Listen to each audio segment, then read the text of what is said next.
coverage on Augustine's Final Whistle, your destination for breaking news, sharp expert analysis, and hard-hitting, investigative pieces in the world of sports. Catch our uncut, unfiltered coverage on Augustine's Final Whistle, your destination for breaking news, sharp expert analysis, and hard-hitting, investigative pieces in the world of sports.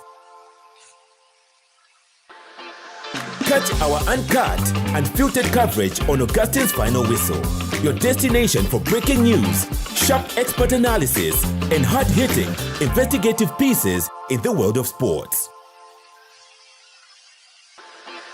Catch our uncut, unfiltered coverage on Augustine's Final Whistle, your destination for breaking news, sharp expert analysis, and hard-hitting, investigative pieces in the world of sports. Catch our uncut, unfiltered coverage on Augustine's Final Whistle, your destination for breaking news, sharp expert analysis, and hard-hitting, investigative pieces in the world of sports. Catch our uncut, unfiltered coverage on Augustine's Final Whistle, your destination for breaking news, sharp expert analysis, and hard-hitting, investigative pieces in the world of sports. Catch our uncut, unfiltered coverage on Augustine's Final Whistle, your destination for breaking news, sharp expert analysis, and hard-hitting, investigative pieces in the world of sports. Catch our uncut, unfiltered coverage on Augustine's Final Whistle, your destination for breaking news, sharp expert analysis, and hard-hitting, investigative pieces in the world of sports. Catch our uncut, unfiltered coverage on Augustine's Final Whistle, your destination for breaking news, sharp expert analysis, and hard-hitting, investigative pieces in the world of sports. Catch our uncut, unfiltered coverage on Augustine's Final Whistle, your destination for breaking news, sharp expert analysis, and hard-hitting, investigative pieces in the world of sports. Catch our uncut, unfiltered coverage on Augustine's Final Whistle, your destination.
On Augustine's Final Whistle, your destination for breaking news, sharp expert analysis, and hard-hitting, investigative pieces in the world of sports. Catch our uncut, unfiltered coverage on Augustine's Final Whistle, your destination for breaking news, sharp expert analysis, and hard-hitting, investigative pieces in the world of sports. Catch our uncut and filtered coverage on Augustine's Final Whistle, your destination for breaking news, sharp expert analysis, and hard-hitting, investigative pieces in the world of sports. Catch our uncut and filtered coverage on Augustine's Final Whistle, your destination for breaking news, sharp expert analysis, and hard-hitting, investigative pieces in the world of sports. Catch our uncut and filtered coverage on Augustine's Final Whistle, your destination for breaking news, sharp expert analysis, and hard-hitting, investigative pieces in the world of sports. Good evening, and filtered coverage on Augustine's Final Whistle, your destination for breaking news, sharp expert analysis, and hard-hitting, investigative pieces in the world of sports. Good evening, and welcome to the broadcast. Thank you very much for joining us. Thank you, as always, for taking the time wherever you're joining us from and watching us on the world. I don't take your presence for granted. I appreciate every moment you take. Please share the broadcast. We begin to discuss some good news in the world of sports as we discuss some good news. Like always, this platform is dedicated to sports, particularly football or soccer, as I call it. Also, we do discuss other sporting disciplines and social issues that impact our communities and sporting institutions. So I'm glad to have you tonight. I'm excited to be here and have a conversation with you, discuss developing events in the world of football, particularly this season when the World Cup is ongoing. So please take a moment, do share the broadcast. I didn't give sufficient notice about today's broadcast, so see apologies about that. But welcome. I understand there is a crucial round of 16 match coming up shortly in the next, I think, 57 minutes. The kickoff is in the next 57 minutes between Spain, led by teenage youngster selection in Yamin Lamau, and against Cristiano Ronaldo. Potentially, this is his last World Cup. This is Yamin Lamar's, first World Cup. So we're looking forward to watch that epic round of 16. It's a derby between Spain and Portugal. In the meantime, please share the broadcast. Let's have a good conversation. Share the broadcast. Share as much as you can. So that we are having that conversation. So I think the big news right now is the development on the red card for Florin Balogun, the United States, who was red carded, in their last match when they won. Now, the serious controversy around that red card, and probably would want us to have a discussion around that. They were playing Bosnia, and he scored. Florin scored the first goal, and unfortunately, he had a contact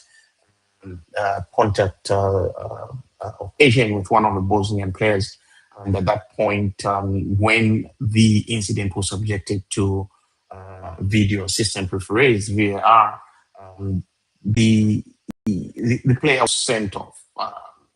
Remember that this is a very key player in the U.S. national team. He's an excellent striker. He's banged in about 4 goals for them. So that was a huge blow. It was a huge blow, but they held on. Fought very hard until they scored. So after he was substituted, or he was sent off, and after he was sent off, then they ended up winning the match with 10 men. They have a crucial match tonight against Belgium. It will be 7 p.m. in the United States Central Time. So 7 p.m. will be around about 2 a.m. Zambian time. So that's a crucial match. They are a good team. They've performed exceptionally well so far. And I'm sure they want to get up to the quarterfinal or go as far as the final. The US men's team has never been known to be a powerhouse.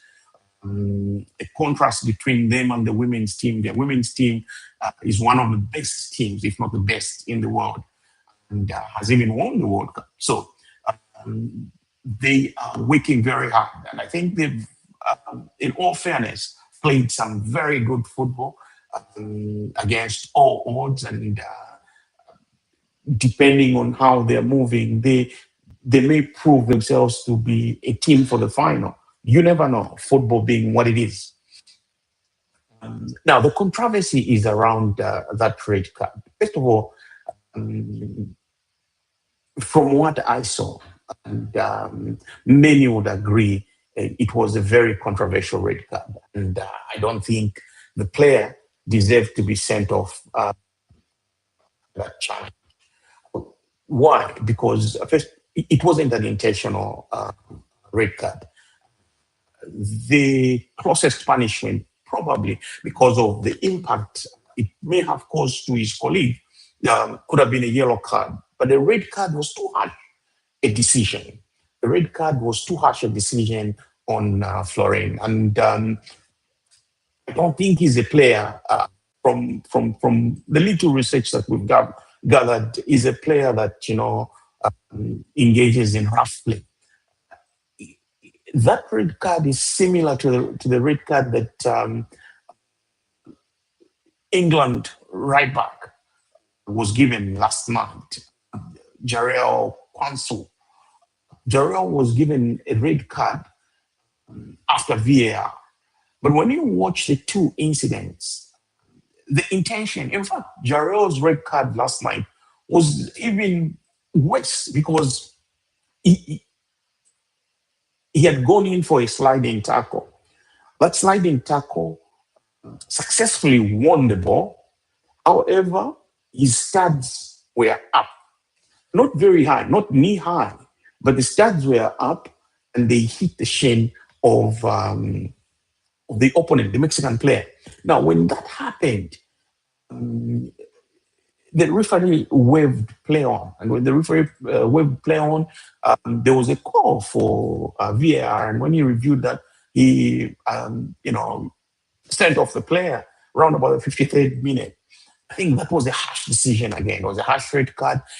Football is a contact sport. And when you're going in for a sliding tackle, you don't hold your foot. Your foot is exposed.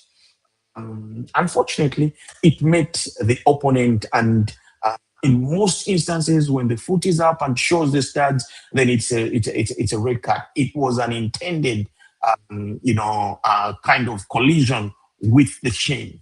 But to me, that should not have been a red card. Who had a red card? Similar way that the referee gave a penalty to Mexico.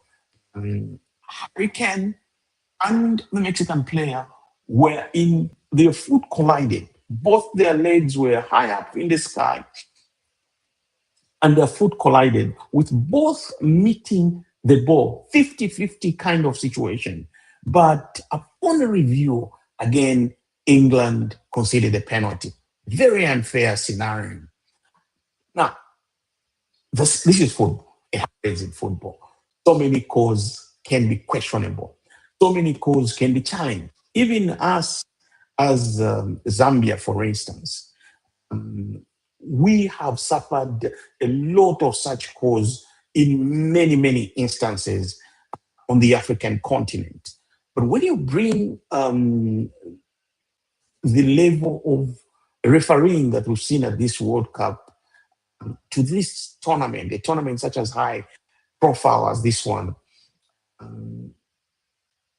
it eats into the integrity of the game.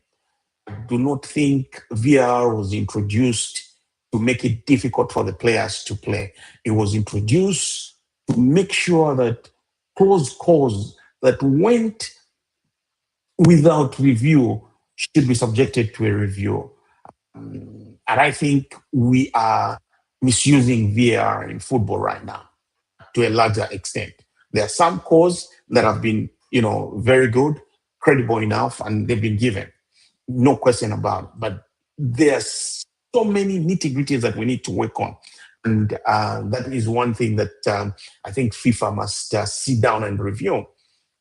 Coming back to the issue of Balogun, I want to play a video of United States President by the BBC regarding the background discussions that he had with FIFA President Gianni Infantino, and we'll have a discussion about the red card, and it was a controversial red card. Now, what has made it worse is its suspension, its probation, the decision to put it aside is what is now highly questionable. I think UEFA has condemned it. New German coach Johan Klopp has condemned it. The Norwegian coach has condemned it.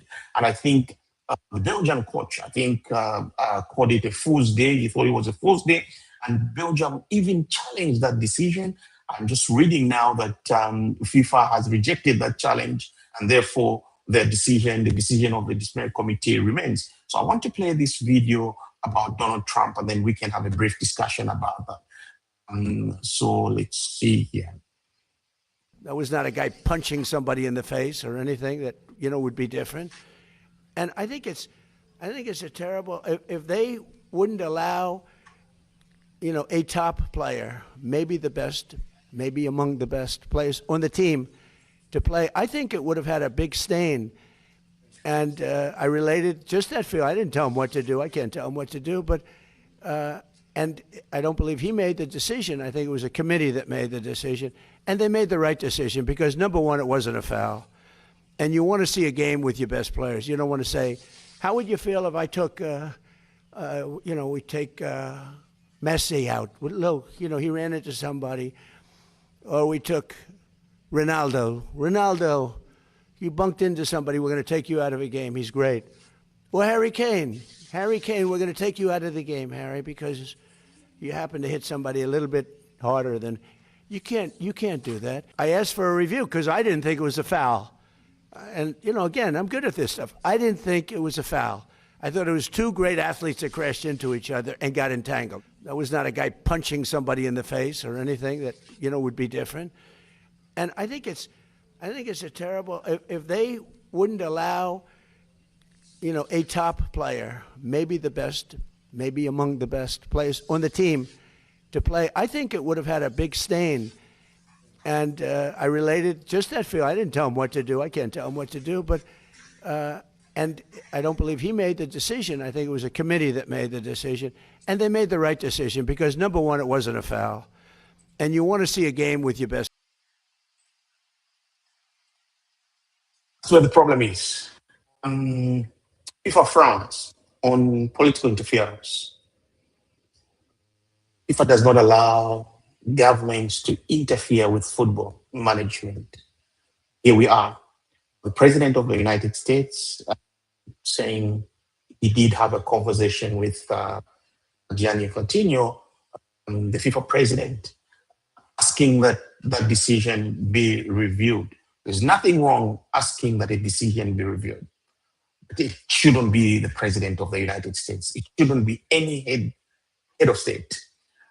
That's a preserve of the Football Association. It can either be, the U.S. Football Federation. It can also be, any football association, and not the United States president or a leader of a country. So that is the controversy. It doesn't happen like that in football. Initially, there were indications that the decision is not appealable, but now the president of the US has involved, has revealed that he did talk to the FIFA president, that creates a controversy and it sets a very bad precedence. So what happens to these other red cards that will be issued? Should presidents of different countries be calling Infantino to review such decisions? And that is where the problem is, because the law will now be applied, unequally. It will be unfair because some countries are not as powerful as a hosting country such as the United States. Now, if you're going to review such a decision and then you put it on suspension, are you going to do it for the other players? Because they are crucial. Yes, we agree. It was a controversial red card. When a decision of a referee has been made, it being changed in the manner that it was should not have happened. If the United States go all the way and win the World Cup, what if their opponents in the final now challenge that victory because, it was made against the rules? Of course, the statement that was issued by the judicial body of FIFA is that they applied Rule 27, which differs pretty much. It doesn't lift the red card. It just reprieves the player, puts them on some sort of probation so that they can play these games. And should they commit a similar foul, then they'll reinstate it and they'll miss the game. But is that what we're going to do? I'm a rule-based person. I encourage. I want us to adhere to the rules we set for ourselves. And if that's one of the rules, fine. However, the involvement of a politician in this is what taints the ultimate decision. And, should the United States, the world will feel cheated. The rest of the world will feel cheated that the US did not win the World Cup fairly. If they're to go all the way to the final and win it, we'll see what happens against Belgium later tonight. I do believe they have a good chance, very, very good chance to defeat Belgium. Even without Balogun, I still believed, I could tell that US team is determined and was going to beat Belgium. They should have allowed that to happen, and then Balogun was going to come back in the quarterfinals. Remember that FIFA is soon going to the elections. Gianni Infantino is seeking a fourth term. Ordinarily, this should have been his last term. He's going for another term, a fourth term. Now, unfortunately, Africa has already paid, which is the Confederation of African Football, CAF. They've already given the endorsement that they're going to vote for him. If you follow, football politics, the dynamics of football politics, Africa is the biggest voting bloc for a FIFA president. If Africa rallies a candidate in the FIFA election, that candidate stands a huge chance of winning the election. Here is why Africa has got about 54 confederations. So it brings about 54 votes out of the 205 or so that FIFA has. If all the 54, or let's say 54, decide to vote, that's a quarter of the total vote that, that's nearly half of what you need. Because you're looking for 102 votes to get to 50 plus 1. I mean, you go into CONCACAF, you go into Oceania, pick up those votes, then you go into Asia, you pick up the votes. In most cases, and looking at the trend now, UEFA is not going to support Coutinho's re-election bid. They also come with a significant number of voters. But if, they're around about 50 or so, and if they don't vote for him, but you get Africa and then you mobilize these other regions, then you already have an edge. I look forward to a moment when African Football Federation presidents will make decisions independent of CAF. They'll make decisions not as a bloc, They'll make decisions on merit based on how somebody has performed. So if the football world is not happy with Infantino, there's an opportunity to conduct a reform. An election is coming up. They can decide whether to maintain him, or they can decide to bring in a new person. But, the most unfortunate thing is that Africa has already decided. We don't know whether that decision is cast in stone, but most of the times when these federations decide in the manner that they issued a communique through Patrice Motsepe, then it becomes, pretty much a given that the FIFA president will get a vote and build on that to win the election. So that's the only way you can reorganize yourselves and then make sure that FIFA is accountable to all of us as its followers. So we hope that those that are in charge of football associations in respective jurisdiction are reviewing the entire processes and the leadership that is at FIFA. We can only wish the US the very best. I think they've got a good team. They've got a brilliant young team that Mauricio Pochettino has put together. I believe as they play Belgium tonight, they have a good chance of getting to the quarterfinals. Away from the World Cup, that unfortunate incident. I mean, of course, last night we watched a brilliant, an epic match, very exciting. England, Mexico, 3-2 in favor of England. They've qualified to the quarterfinals, and they'll be playing Norway. Norway are in good shape. I think and is a beast. Is in amazing form. We can always look forward to another interesting semi quarterfinal that will be played in Miami on Saturday. On Saturday, England will play Norway. And the last round of 16 matches will be played tomorrow. Remember, Argentina is playing Egypt. An early kickoff there, on our end. On this side will be around about 11 a.m. On the African continent, Zambia to be specific, that will be about 17, I think 17 thereabout. So interesting final and interesting round of 16. Egypt are playing Argentina, the defending champions. Argentina eliminated Algeria. They also went on to eliminate Cape Verde in another very exciting match. And then now they will play Egypt. Remember how Argentina prepared for this competition. They played African opponents. They played Zambia. They beat us 5-0.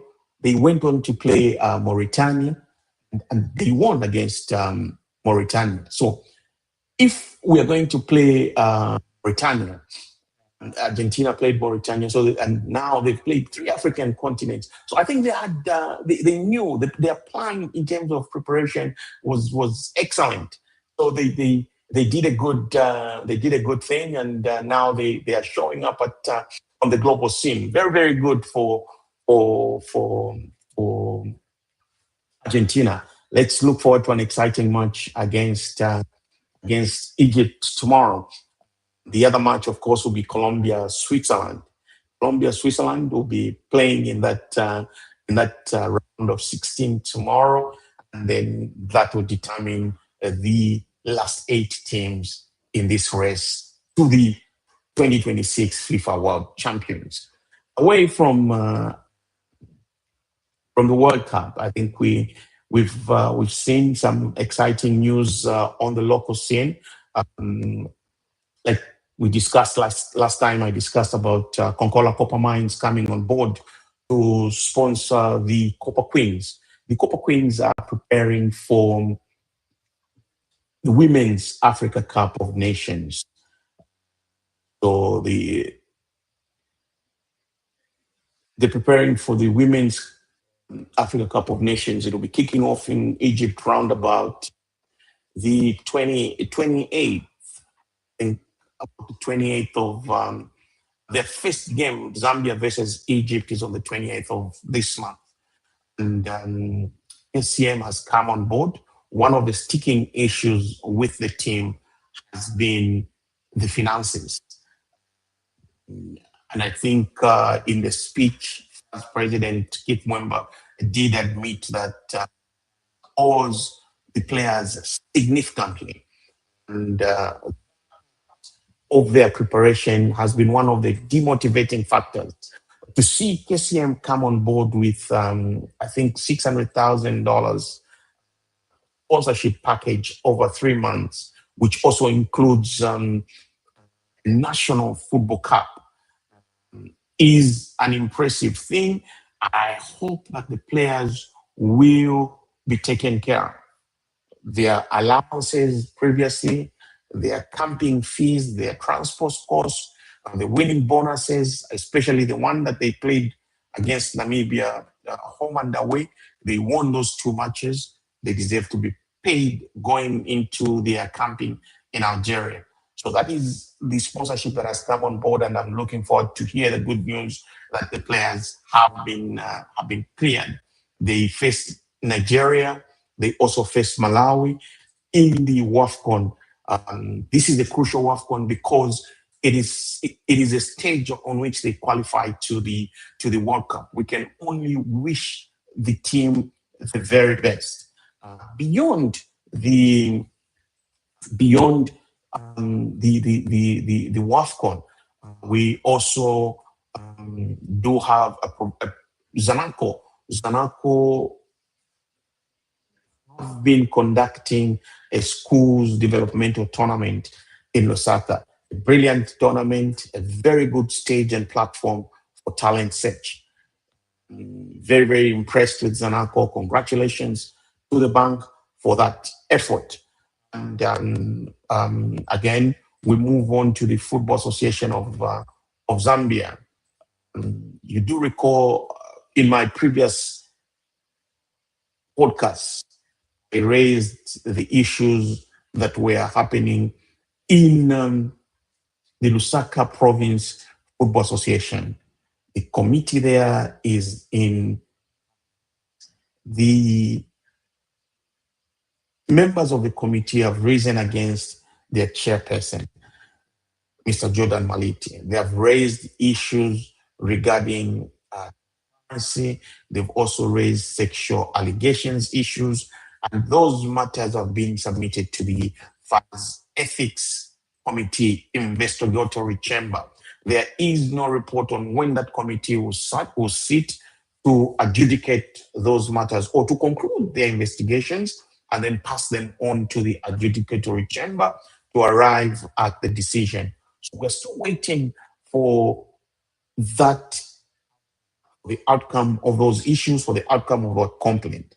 Now, while we are waiting for issues to be settled in Lusaka and resolved, is another issue that has arisen in the Football Association of Zambia, Southern Province Executive. I just published a letter written by one of the executive committee members. His name is Divius Haluchiso. Haluchiso was elected in the last election as an executive committee member for Southern Province. He has raised serious allegations against his chairperson, Nicholas Mumba. So, again, for the uninitiated, I'll explain the FAS structure once more. And every time we have these podcasts, I continue to explain because people need to understand how these structures operate. Currently, the FAS constitution is structured in a pyramid kind of formation. So the apex of administration is the Football Association of Zambia National Executive Committee, led by the president, Keith Mwemba. The vice president is Mtalengando.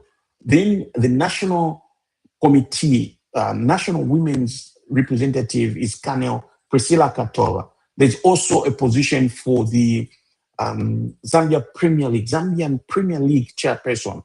That position is currently frozen. Then there are 10 executive committee members. These 10 executive committee members do double as provincial chairman. So we have 10 provinces in Zambia. all the 10 provinces are represented on the National Executive Committee by their chairpersons. So within those provinces, again, we have provincial executive committees. Those provincial executive committees are elected by their provinces. When they elect those provincial executive committee, they then send their chairperson to sit on the National Executive Committee. Southern Province elects 5 like the rest. Those 5 now form part of the FAR's Electoral College, the National Council. So Haluchiso, for instance, is an executive committee member. There is a vice chairperson at provincial level. There is a provincial youth representative. There is also a provincial women's representative. There is also a committee member. There are 4 of them. They are now known as the 40 voting delegates at the National First Council. So when they were elected as individuals to run football in their provinces. Now, the issues there that Haluchiso is raising of transparency, financial responsibility, consultations, decisions being made without consulting the executive. He wants this to be dealt with by the national executive. So there is a letter that he has written, and I've published a full article on my Facebook page. So you can follow my Facebook page and read the article. This is a crucial matter. I think it shows that so far, sentiments that I'm getting is Lusaka province is problematic. Southern province is problematic. Luapula province is problematic. And my appeal to the executive, Luapula province is chaired by a gentleman called Hans Mwemba Mujala. And there are issues there. There are issues in Lusaka, there are issues in Southern province. These issues must be addressed decisively.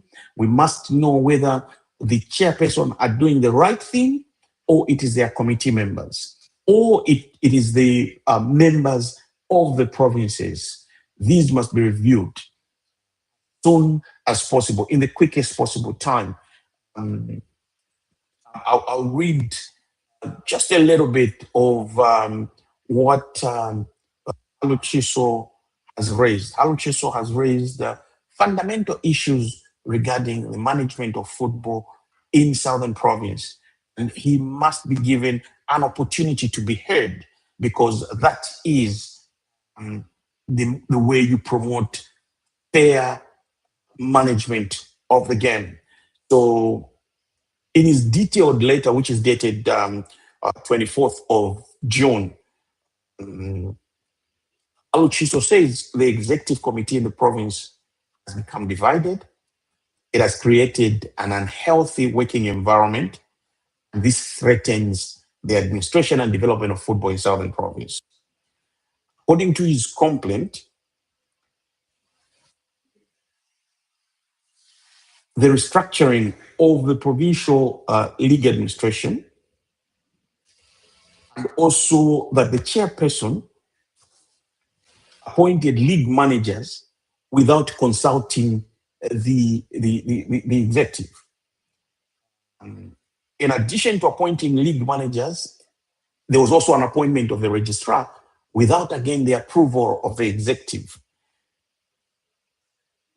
There is also an issue of signatories at the bank.